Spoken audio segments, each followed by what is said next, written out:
And today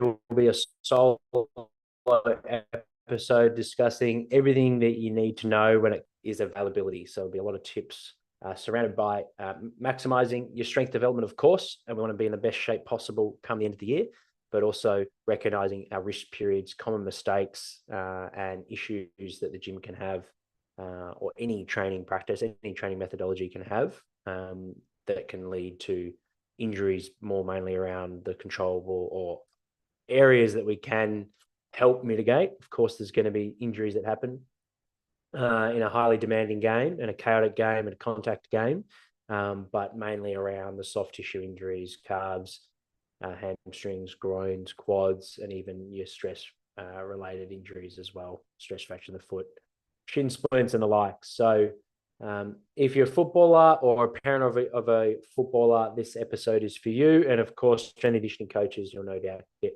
hopefully some gems that you can apply to your practice. But firstly, when it comes to strength maintenance versus performance, and whether we're still trying to grow and get stronger, what's the mindset? I think largely we want to be still making some progress with the majority of our squad over the year. And the mindset will shift from department to department, but more often than not, in a high performance program, whether the field sport be rugby, AFL, or soccer, it's becoming more and more popular to still push and still maximize our windows of opportunity to make progress in the weights room, but at all times focusing on game day performance and never putting that at risk, and putting too much fatigue in the system where we see a drop in performance. There's no point having all the PBs in the world on the bench press if you're bottom of the ladder, of course, and that's pretty common sense. But so we're all in it together to maximize the team's performance on the weekend and be in the best possible shape we can at the end of the year. But with that end of year in mind, if we have just purely a maintenance focus and we're constantly taking volume and intensity out of the gym all the time, every week after week, and not stressing the athletes, then ultimately come August, September, where the contest nature of most sports starts to pick up as the pressure increases and the stakes are higher.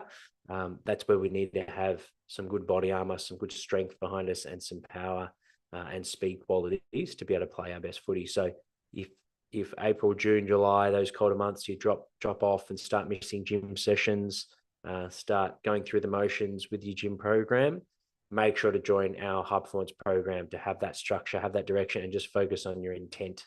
Naturally, it drives your motivation because you're following an AFL strength and conditioning program, and you can join that for free, 14-day trial. Just message me and I'll hook you up with the link. But you want to have focus. If you haven't got access to a strength and conditioning coach, make sure you have a program to follow, because otherwise all that hard work you did in the preseason, off season, goes away, and you're actually in the worst shape possible come the most important time of the year where you're trying to play finals. Hopefully your team's in that position.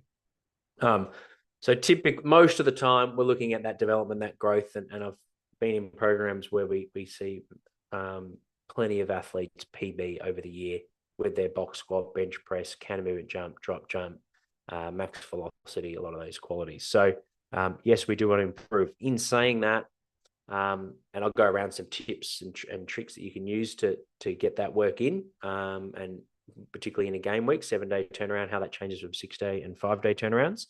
No doubt a lot of the footballers listening in, you play on the same day every week, whether it be for school, rep side, or club. So you'll always have at least 7-day breaks, but we'll talk for those that have different game days.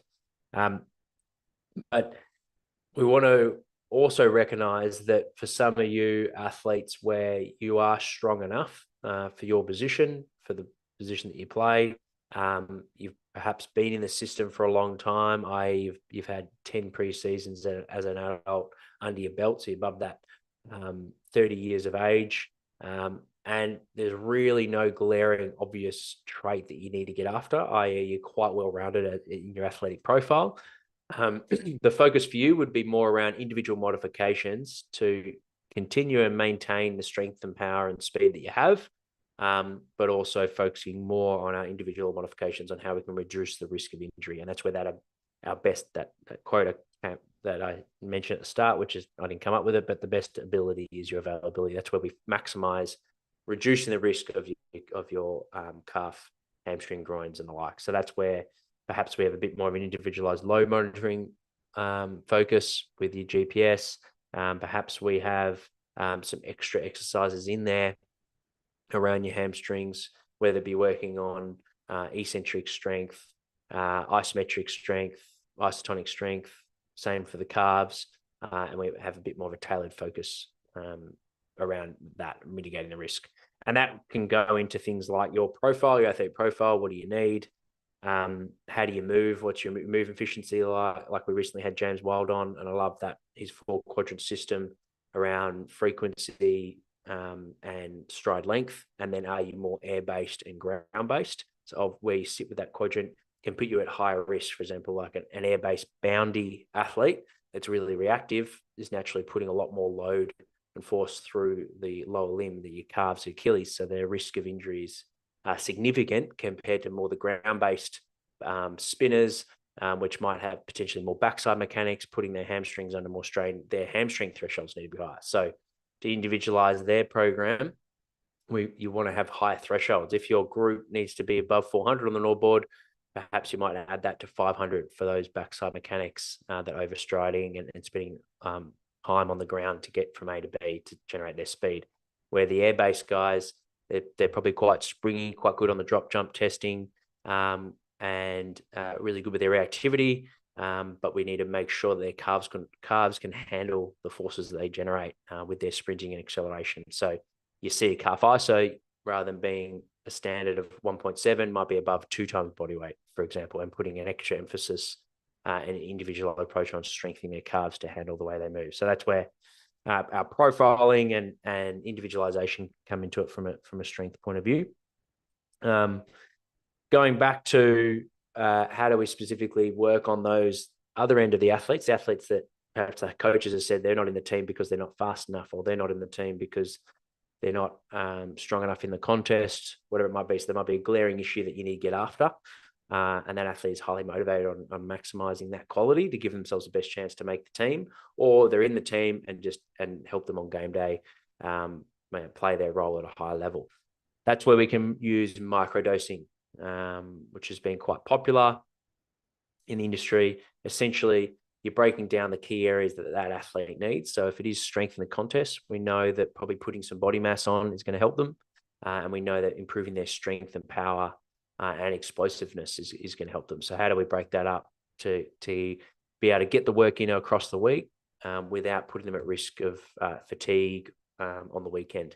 Microdosing comes in play. So for example, if you're training, you might do a power session in the morning. So everything's focused on moving light and moderate weights as fast as possible. So you're working on your concentric power, things like jumps, medicine ball throws, and perhaps some Olympic lifting if you're competent in those.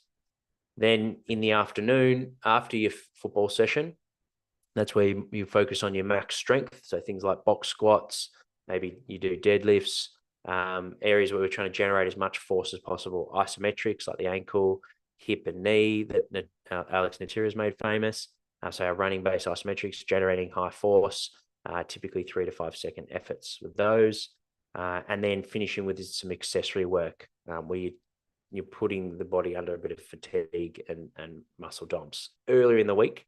As we get closer, like within two days of the game, we're sticking away from that accessory work. We're priming the body for game day, and we don't want muscle soreness in those areas typically going into game day. So that's where early in the week, like +2 after game day, +3, you can getting some. You might do 100 reps of arms, 5 sets of 20 biceps, 5 sets of 20 triceps, for example, and get some extra upper body push and pull work in.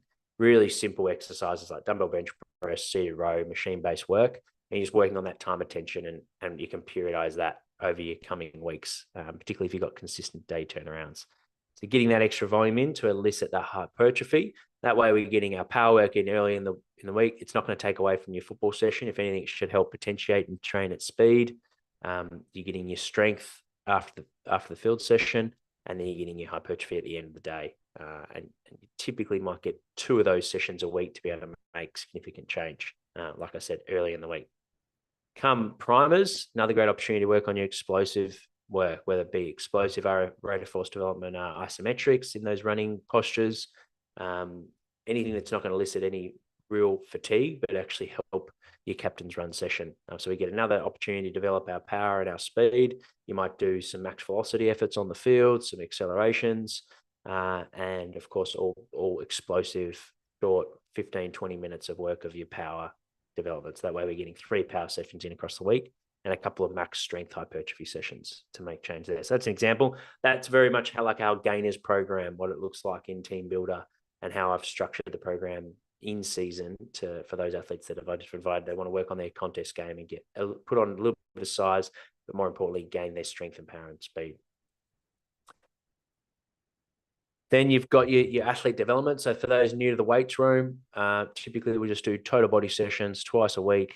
And for them, it's more about fundamentals, learning good technique. Ideally, they're working with one of our coaches to help them on the gym and on the field to work on their efficiency and develop good habits. And like I said, the volume's right down for them. So rather than doing 3 gym sessions a week plus a primer, they're just doing the 2 total body sessions.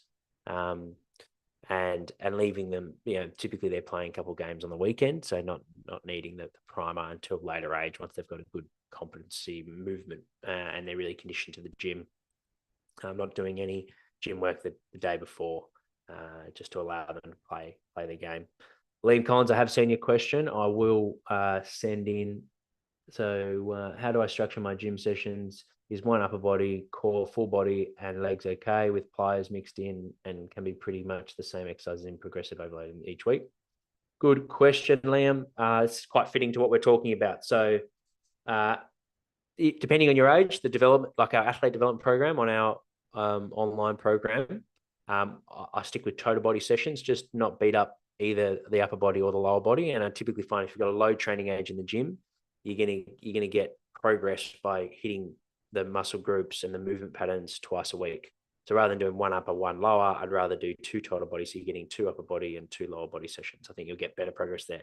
If you've been training for a number of years and you are looking to put on size, or you're looking to really improve your strength on a particular lift, that's where splitting the body parts potentially could come in. But I still like total body sessions, just more focusing on the stimulus that we're chasing, keeping that consistent. That's where that microdosing comes in. So are we focusing on a power stimulus, so moving things explosively as fast as possible? Are we focusing on max strength, how much force you can generate?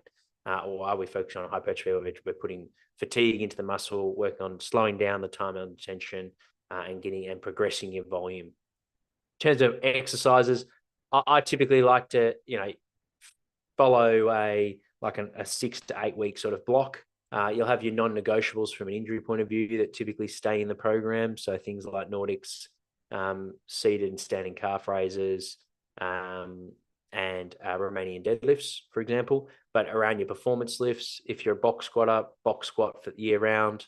If you're a trap bar deadlift year round. If you're a bench presser, bench press, and you'll have some either weighted chin up or weighted pull up, prone row bench pull, for example. So they're your non-negotiables that you're generally periodizing differently in terms of phases, like maybe you're going through a banded phase where you're using accommodating resistance with chains and bands. And then you might have other phases where you might doing cluster sets, for example. So you're changing the range of motion. Maybe the body's a bit sore and you're in a 5 or 6 day break. So you increase the height of the box so they're not squatting as deep, or putting the blocks underneath the trap bar. So you're still getting in some good strength, and you're probably overloading that. So you're going a bit heavier because you reduce the range. But as we know, there's less strain on the knees and the lower back that way. So their body's going to feel better for it. And you're allowing to still move the needle on their performance without taking away from how they're going to recover going into the following game. So yeah, if you're looking for an example, you can follow our program. It's got 14-day free trial, so you can exactly see how everything I'm discussing here looks specific to what you need, whether it be a development program, gainers program, or more just our performance focus, the explosive power side of things. There's 3 different programs you can follow there. checking it out at preparelikeapro.com. If you can't find it, just direct message me on Instagram. But definitely progressing the load depending on your game day, and as well as changing the exercises periodically throughout the year, particularly your core exercises and your accessory work. You might be changing those every 4 to 6 weeks. Yeah. Next on the list, we've got our speed development. So for those athletes that want to get faster on the field, what does that mean for their strength prescription? So if we want to get faster, typically strength, i.e. lifting as heavy as possible, and max velocity aren't as complementary as things like strength and power, for example. So if someone just wants to get more powerful, lifting heavy can assist that goal. Someone who wants to run faster, i.e. they want to go from 9 meters per second top speed to 9.5, I wouldn't be prioritizing how heavy they lift. I'd still be doing some high force activities like isometrics in running postures. So we're specifically in the position that you're going to be when you're sprinting and generating maximum force into the ground with a push isometric.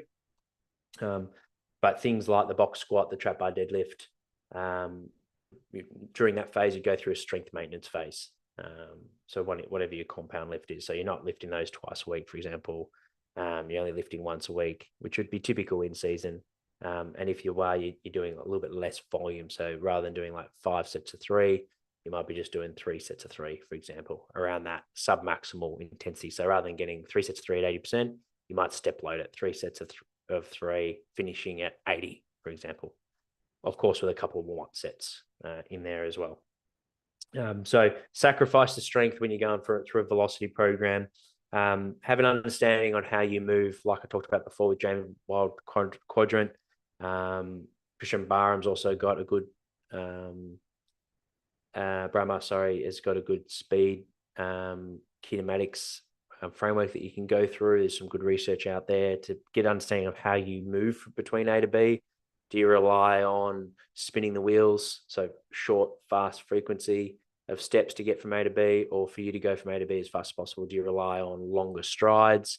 And then of those two, typically you'll either spend more time in the air and be quite bouncy and skim along through the air. They're your more reactive-based athletes that are quite good at plyometrics.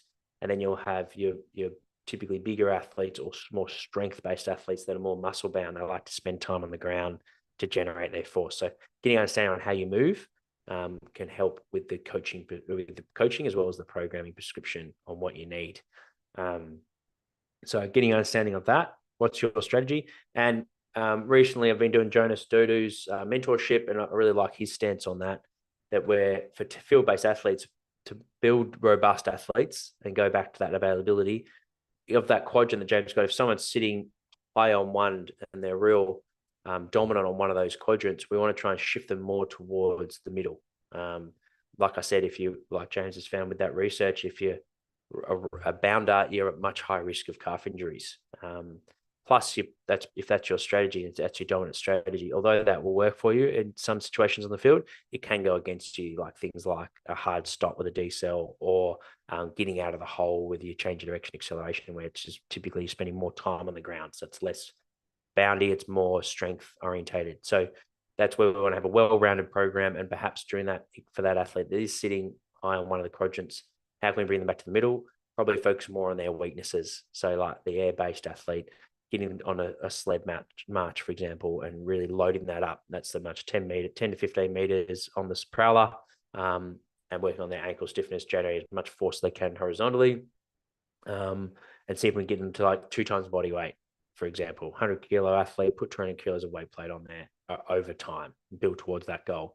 And that will help their ability to accelerate on the field, change of direction. But also it's great soleus training, as we know from that research, that you're high risk of calf strain. So by strengthening our calves, you're also going to reduce the risk of injury to calf strains.